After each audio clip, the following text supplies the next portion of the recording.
Let's now move to questions number 3 and number 4.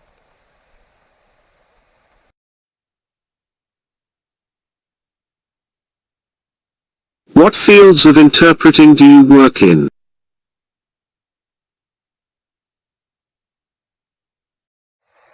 Well, the short answer is all fields without exception. Since I am an interpreter and I can speak Arabic and English, and I can listen and speak at the same time or in real time when we talk about simultaneous interpreting, since I know how to translate consecutively, since I'm familiar with the words, expressions and concepts of some fields that I work in, I think this gives me the opportunity and the possibility to work in every field as long as I know the words that are going to be used and the expressions, background information and other things. In practice, I never said no to any interpreting assignment, and I never remember even an instance where I made any problem in interpreting. There could be certain issues, but not problems at all. So basically, the short answer is every field. I can work in every field in simultaneous interpreting and consecutive interpreting, questioning, and other types of interpreting. So this is question number 3. Let's now move to question number 4.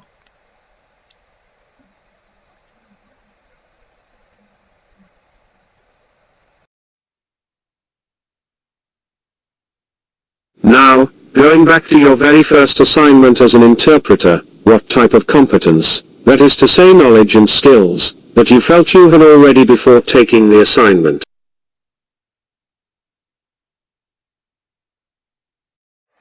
Well, again, the short answer is background information, concepts, words, vocabulary, idioms. Those were my main concern before going to the first assignment and to subsequent assignments as well, until the first year, I think, until I felt that all conferences and seminars are repetitive and they speak about the same things. Now, the first assignment, I still remember that I went to the law and studied the law of insurance for about 3 days, about 5 or 6 hours a day, and I tried to find as much concepts as possible and as many concepts as possible, as well as the vocabulary and idioms are going to be used in that conference. It was very important for me at the time also to get some background information about the people who are going to attend, and that proved to be very important for me because I realized later on that the names of people are very problematic and the numbers and figures are very problematic for learning and for memorizing. For that reason, I learned the lesson that it's very important to get these figures. If there are statistics, if there are any more information about the topic, then it's going to be very useful for me. At that time, I did not have any written material, by the way. I only was told to focus upon the issue of solidarity and trade unions, and that's all. And the insurance company as well, or sorry, not the insurance company, but the social insurance schemes of the government. And this is what I did. So I relied on my own at that time and tried to figure out what can be thought about in that conference. Back in 2004, in my first assignment, I remember that what I was doing at that time was to put things in context so that I can understand it better. And this hasn't changed a lot. Since then, I still go to conferences, and before going there, I try to put everything in context so that I can understand what's going on and understand the whole environment where the communicative event is taking place. In order to enhance also my prediction and anticipation abilities so that I can go ahead with the interpretation job.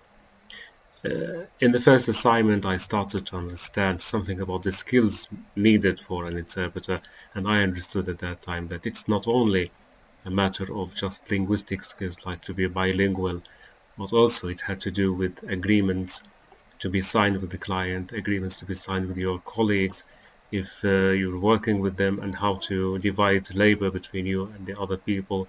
And I started to find out other challenges than the mere issue of bilingualism. But anyway, bilingualism is essential. That was the first block, in other words. Once it's built, it's completed, we can go ahead with other skills that are more challenging. So bilingualism was the first thing to be focused upon. Listening and speaking and communicating, all of these skills are very important for an interpreter like me. And I started, as I say, to figure out other skills about management of time, for example, about the tone of my voice, about the intonation, and I started also to figure out some other skills, social skills, in other words. For example, what happens if I think that there's a mistake that I have made, how to correct this mistake. And I started to learn this from the clients, from my colleagues, to see what they are doing and try to imitate them if I think that this is the right approach. And that was what's called the unwritten code of conduct among interpreters, how to deal with things in order to deliver the communicative message correctly without any problems. Now, that was the first one. I still remember it was not consecutive, it was simultaneous, not whispering. The second immediate one was simultaneous, and it was for a religious discussion, religious thought discussions, where many foreigners came and many people talked about issues of jurisprudence and about religions, etc. It was a dialogue, in other words, and I remember that there was what happened was there was a breakout session, it seems to be, because I went there to translate only for 1 hour. This is what I was requested to do. I went there. That was my first time to deal with the equipment and simultaneous interpreting equipment. And to my surprise, I was left alone in that room. I never had the experience of translating in this way, simultaneous interpreting in the booth alone without any person. That was really a shock for me. What I did, everything was so far good. Good in the sense that at the end of the day, no person complained. But as far as I was concerned, I still remember that I could feel my heart jumping from my chest. I felt all worries and fear. I felt there is something was in me telling me that you cannot do it, you cannot do it, you cannot do it, and just drop the microphone, drop the headset, and leave the room immediately. This is what I thought, and it was really eating me alive.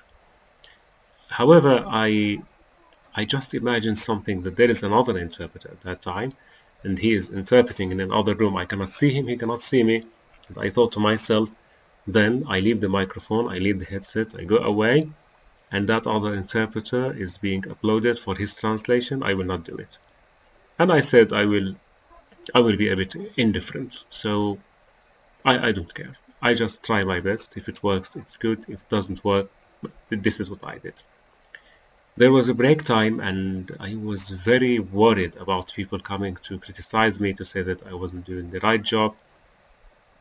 And when I went outside the room, the conference interpreting company came to me and said, "Thank you very much, you did a very good job. We're very thankful for you." I didn't understand anything. I said, "Are you really kidding me? I did a terrible job."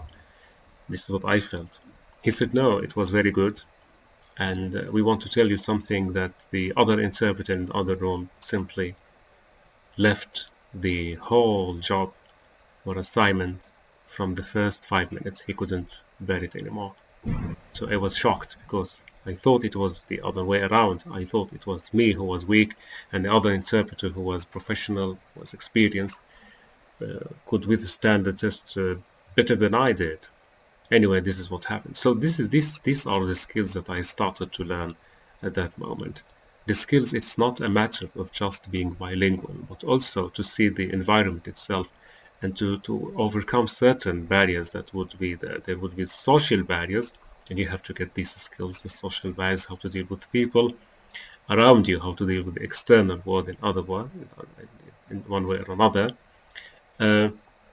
And there are also internal factors, like the psychological factors, psychological considerations, which means that you have to understand yourself first, and you have to adjust to the environment by trying to see what is in yourself and try to understand yourself better, and try to give yourself a chance. These are the things that I have been talking to myself at that time.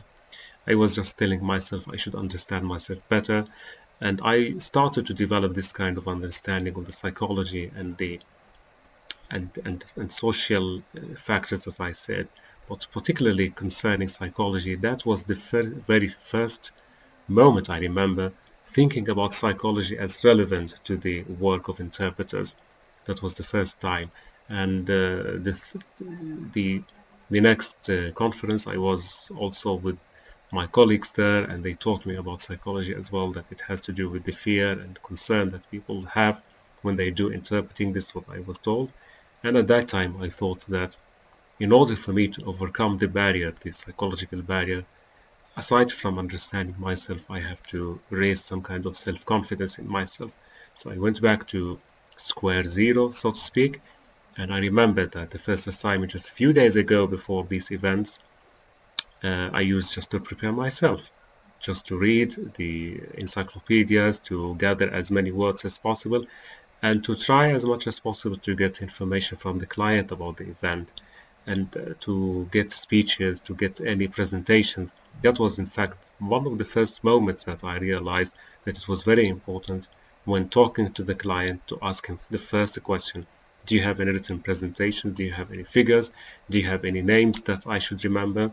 Are you going to talk about places and numbers? Are we going to talk about specific issues so that I prepare myself? Are there any rules?